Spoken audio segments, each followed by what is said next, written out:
আসসালামু আলাইকুম, সবাই কেমন আছেন? আজকে চলে আসলাম ছোট্ট একটু ভিডিও নিয়ে আপনাদের সবার সাথে।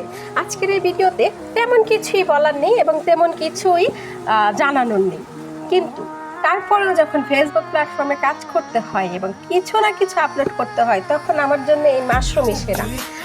আজকে মাশরুম রান্না বলতে এক ধরনের ভাজিই করতেছি। বাঙালি যেখানে যা তেল ঝোল মশলা ছাড়া কোনো চলেই না, তো মাশরুমের উপরও আমরা তাই অ্যাপ্লাই করে খেয়ে নিই। আসলে মাশরুম একটা খুবই উপকারী এবং স্বাস্থ্যকর খাদ্য তালিকার মধ্যে রাখা যায় উপাদান হিসেবে। এখন এটাকে সবজি হিসেবে খাবেন নাকি কি হিসেবে খাবেন, এটা আপনার বিষয়।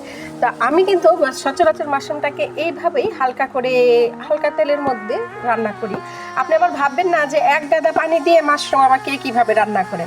আমি কিন্তু এক গাদা পানি দিইনি ভাই, আল্লাহ তাআলাই মাশরুমের উপর এত পানি দিয়ে দিয়েছেন, যখনই ওকে তেলে এবং আগুনে দেওয়া হয় তখনই সে একদম তেলে জলে মিশে একদম টইটুম্বর হয়ে যায়। যাই হোক, স্বাস্থ্যকর এই খাদ্য উপাদানের সাথে সাথে পুষ্টি সম্পূর্ণ একটা ভিডিও আপনাদের সবাইকে দিলাম। আশা করি এই ভিডিওর যথার্থ মূল্যায়ন আপনারা করবেন আপনাদের মূল্যবান কমেন্ট এবং মতামতের মধ্যে থেকে। এবং আমি শাহিনুর চলে যাব নতুন পুরাতন সবার বাসায়।